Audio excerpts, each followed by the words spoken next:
औरंगजेब की औलाद, निशाना किस पर है हमको मालूम। देवेंद्र फडणवीस बोलो, आप कहां से आए?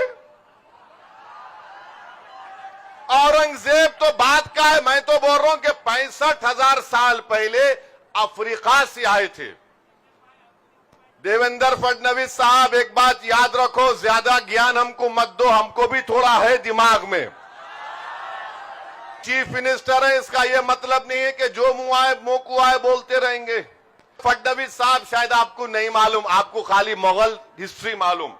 और सबसे अहम बात यह है कि हमारा ईमान, हमारा मानना यह है, हमारे बुजुर्ग किताबों में भी लिखे कि जब अल्लाह सुब्हाना व तआला हजरत आदम अलैहिस्सलाम को जन्नत से दुनिया में भेजा, तो हजरत आदम अलैहिस्सलाम कहां पे आए? दुनिया में कहां पे आए? भारत में आए। और हमारी अम्मा हव्वा जिद्दा में,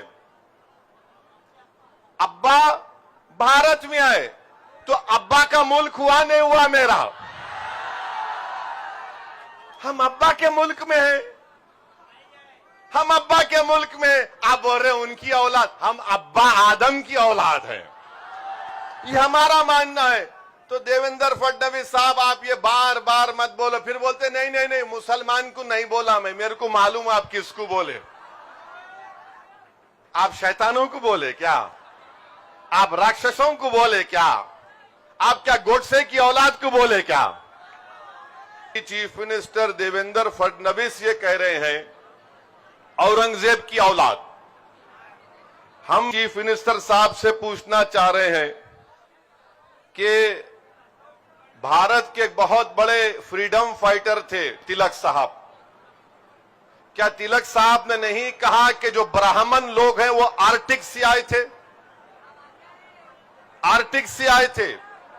अब फडणवीस साहब, आप भी ब्राह्मण हैं, अब आप बोलो उनकी बात सच है या आपकी बात सच है। तीसरी बात यह है कि फडणवीस साहब बोलते हैं कि औरंगजेब की औलाद, निशाना किस पर है हमको मालूम। मगर भारत कैसे बना मैं आपको बताता हूं। अभी ये भारत में जो लोग जमा हुए ना, पूरे 130 करोड़ की आबादी है भारत में, 33 करोड़ हो गए। हम तमाम लोग भारत के बाहर से आए सो है। कौन लोग हैं? हम 4 माइग्रेशन भारत में हुए, 4 लोग हजारों साल पहले भारत में आए। पहले ये कि 65,000 साल पहले फडणवीस साहब, अफ्रीका से लोग भारत को आए थे। 65,000 साल पहले अफ्रीका से भारत को लोग आए। दूसरा जो माइग्रेशन हुआ, ईरान से आए। तीसरा जो हुआ, ईस्ट एशिया से आए, यानी 2000 BCE में। उसके बाद सेंट्रल एशिया में आए 2000 और 1500 BC में। और उसके बाद कई लोग आए, हुन्स आए, साकाज आए, ग्रीक, पर्शियन, अरब, मुगल, ब्रिटिश, पोर्चुगीज। उसके बाद आके यहां बस गए। अब इन बड़े हम ही हैं, तुम नहीं है। असल ओरिजिनल अगर कोई भारत का है तो वो आदिवासी लोग हैं, वो पूरे आदिवासी हैं। ये पूरे आर्यन हैं यहां के लोग। वहां से आए, यहां से अरे आदिवासी द्रविडियन भारत के असल लोग हैं। अब चीफ मिनिस्टर से पूछना चाह रहे, जिसका जिक्र इम्तियाज साहब ने भी अपनी तकरीर में किया, कि आप होम मिनिस्टर हैं, जरा ये तो बताइए कि लुकमान सुलेमान अंसारी 10 मई को ये रहने वाला था न्यू बस्ती मकबूल मस्जिद, पडगा तालुका भिवंडी और घोटी इग्गतपुरी में। इसको पीट पीट कर इसका कत्ल कर दिया गया। अब 10 जून को वाकया हुआ। 25 जून को अफान अब्दुल माजिद अंसारी को पीट पीट कर गाड़ी रोककर मार दिया गया, जान ले ली गई। इसका एड्रेस है फडणवीस साहब, शायद आपको नहीं मालूम, आपको खाली मुगल हिस्ट्री मालूम।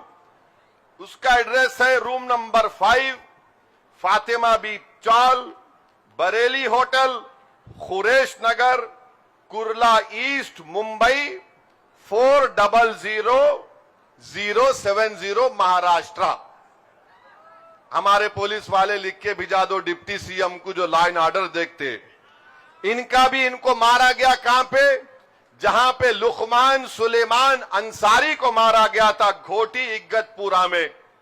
यानी 10 दिन में 2 लुकमान सुलेमान अंसारी को और अफान अब्दुल माजिद अंसारी को सिर्फ इसलिए मार दिया गया कि उनके गाड़ी से गोश्त निकला, रोककर पीट पीट कर उनकी जान ले ली गई।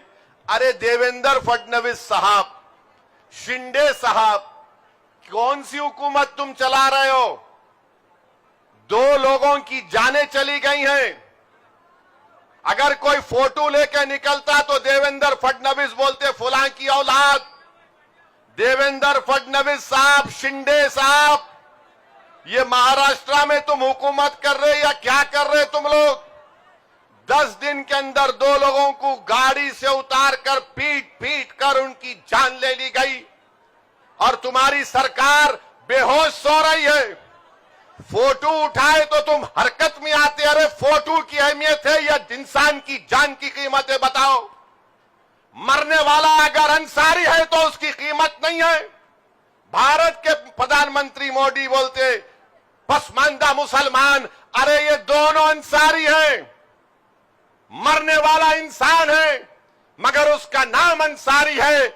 तो ना शिंदे की जबान खुलती, ना फडणवीस की जबान खुलती, ना शरद पवार की जबान खुलती, किसी की जबान नहीं खुलती। खुलती कब है? जब चुनाव आ जाते हैं।